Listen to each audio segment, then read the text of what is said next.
कल्पना कीजिए, एक ऐसी लाइब्रेरी जिसमें इतनी किताबें थीं कि जब उनमें आग लगाई गई तो वे 3 महीने तक जलती रहीं। जी हां, 90 दिन। हजारों सालों का गणित, खगोल विज्ञान, एस्ट्रोनॉमी, आयुर्वेद और दर्शन शास्त्र, फिलॉसफी पल भर में राख बन गया। आखिर कौन था वो शख्स जिसने मानवता के खिलाफ ये अपराध किया? और क्यों उसने भारत के उस ज्ञान के सूरज को बुझा दिया जिसकी चमक पूरी दुनिया में थी? आज हम इतिहास के उस काले पन्ने को खोलेंगे जहां 90 लाख किताबों की चीखें दफन हैं। 5वीं शताब्दी में स्थापित नालंदा सिर्फ एक यूनिवर्सिटी नहीं थी।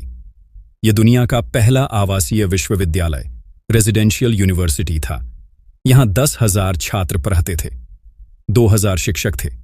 चीन, जापान, कोरिया, तिब्बत और तुर्की से लोग यहां ज्ञान लेने आते थे।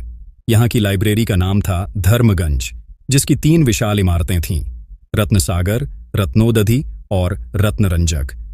ये ज्ञान का वो महासागर था जिसमें बुद्ध की शिक्षाओं से लेकर शून्य, जीरो के रहस्यों तक सब कुछ सुरक्षित था। साल था 1193। उत्तर भारत में आक्रमणकारियों का दौर था। कुतुबुद्दीन ऐबक का एक सेनापति था, इख्तियारुद्दीन मोहम्मद बिन बख्तियार खिलजी। इतिहासकार बताते हैं कि खिलजी एक बार बहुत बीमार पड़ DDH गया। उसके हकीमों ने हार मान ली। तब उसे नालंदा के आयुर्वेद विभाग के प्रमुख राहुल श्रीभद्र जी का नाम सुझाया गया। खिलजी को एक काफिर से इलाज कराना मंजूर नहीं था, इसलिए उसने शर्त रखी, मैं तुम्हारी कोई हिंदुस्तानी दवा नहीं खाऊंगा, फिर भी मुझे ठीक करो। श्रीभद्र जी ने मुस्कुराकर उसे कुरान दी और कहा कि इसके कुछ पन्ने रोज पढ़िए। खिलजी ठीक हो गया। जानते हैं क्यों? क्योंकि श्रीभद्र जी ने कुरान के पन्नों पर दवा का लेप लगा दिया था।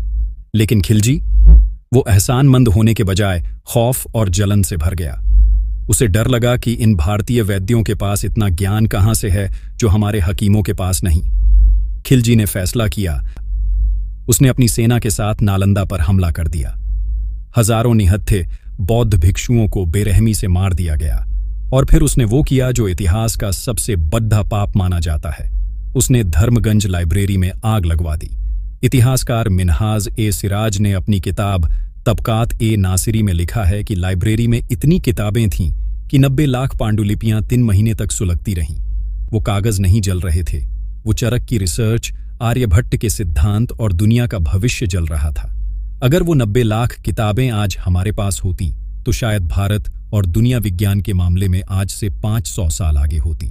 हमने आयुर्वेद के वो नुस्खे खो दिए जो लाइलाज बीमारियों को ठीक कर सकते थे। हमने वो खगोलीय गणनाएं खो दी जिन्हें आज नासा ढूंढ रहा है।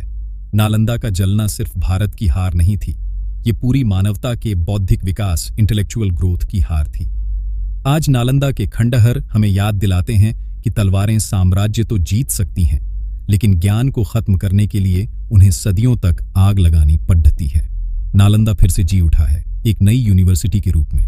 लेकिन वो 90 लाख अनमोल किताबें अब केवल इतिहास की राख में हैं। आपको क्या लगता है, अगर नालंदा की वो लाइब्रेरी न जलती तो आज की दुनिया कैसी होती? कमेंट्स में अपनी राय जरूर दें।